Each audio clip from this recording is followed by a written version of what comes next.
అదరగొట్టే కారం రంగు రుచి ఆచి కారం పొడి.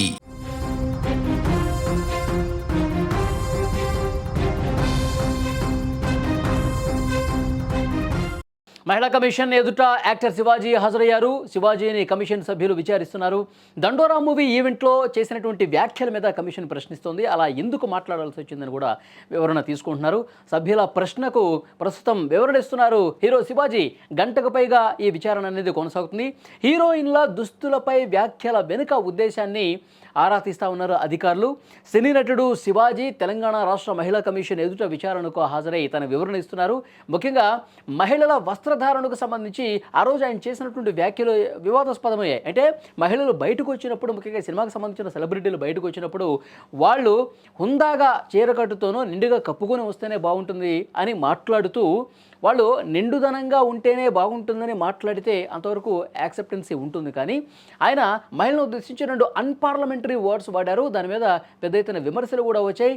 మహిళా కమిషన్ కూడా ఆయనకి నోటీసులు పంపిన పరిస్థితుంది. 27వ తారీఖు మీరు ఆఫీస్కు నేరుగా వచ్చి విచారణకు హాజరు కావాల్సిందే అని చెప్పి ఆ నోటీసులు కూడా పేర్కొన్నారు. సో శివాజీ గారు ఆ నోటీసులు ఉన్నటువంటి నేపథ్యంలో మహిళా కమిషన్ ఎదుట హాజరయ్యారు. ప్రస్తుతం విచారణ కొనసాగుతుంది. గంటకు పైగా ఈ విచారణలో ఆ కమిషన్ సభ్యులు అడుగుతున్నటువంటి ప్రశ్నలన్నిటి కూడా సమాధానం ఇస్తున్నటువంటి పరిస్థితి.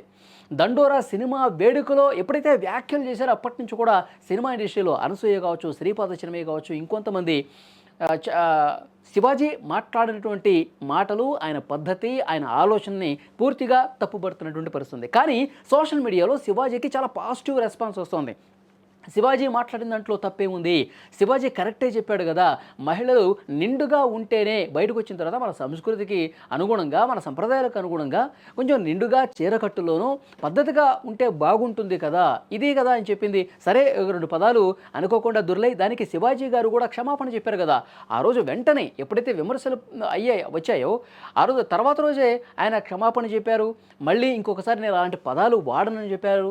అలాగే మహిళలు ఈ విధంగా ఉంటే బాగుంటుందని చెప్పాను తప్ప మహిళల స్వేచ్ఛకు నేను ఎక్కడ భంగం కలిగించే విధంగా వాళ్ళు నిండుగానే ఉండాలి, వాళ్ళు చీరకట్టులోనే ఉండాలి, నిండుగా కప్పుకునే బయటకు రావాలని చెప్పి నేను చెప్పలేదు. వస్తే బాగుంటుంది అని నేను చెప్పాను.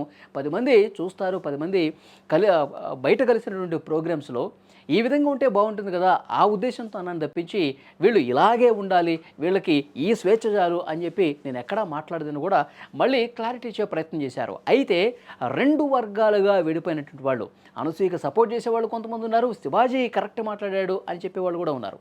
సో ఏదేమైనప్పటికీ ఆ 2 అన్పార్లమెంటరీ పదాలు వాడినటువంటి నేపథ్యంలో దానికోసం వివరణ తీసుకునే ప్రయత్నం జరుగుతుంది. మనకు అక్కడి నుంచి లేటెస్ట్గా ఇన్ఫర్మేషన్ కూడా వస్తుంది.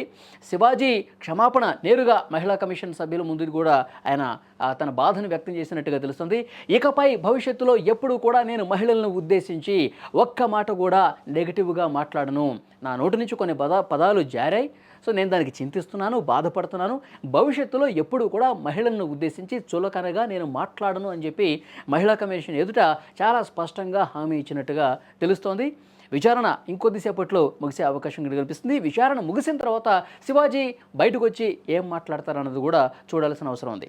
అయితే చూస్తున్నాం మనం 3 రోజులుగా ఇదే వ్యవహారం సోషల్ మీడియా ఎక్కడ చూసినా, ఏ ప్లాట్ఫామ్ చూసినా దీని మీదే పెద్ద ఎత్తున చర్చ జరుగుతుంది. శివాజీ చాలా కరెక్ట్గా మాట్లాడాడు, ఆయన చాలా స్పష్టంగా చెప్పాడు, మన సంప్రదాయానికి అనుగుణంగా మహిళలు ఎలా ఉండాలో చెప్పారు. అదే తప్పించి ఆయన ఎక్కడ కూడా మహిళల్ని కించపరచలేదు. సరే ఆ 2 పదాలకు క్షమాపణ చెప్పేశాడు, కానీ మహిళలు ఎలా ఉండాలో స్పష్టంగా చెప్పాడంటూ చాలామంది ఆయన అభిమానులు కావచ్చు, ఆయన సపోర్ట్ చేసేవాళ్ళు చెప్తూ ఉన్నారు. మరోవైపు అదే స్థాయిలో మహిళల స్వేచ్ఛను హరించే విధంగా ఒక కుట్ర జరుగుతుందని కూడా ఈ విధంగా మాట్లాడినటువంటి సందర్భాలు కూడా ఉన్నాయి. సో ఏదేమైనప్పటికీ ఇప్పుడు మహిళా కమిషన్ ఎదుట హాజరయ్యాడు కాబట్టి ఈ వివాదం ఇంతటితో సద్దుమణుగుతుందని చెప్పి ఆశిస్తూ ఉన్నారు.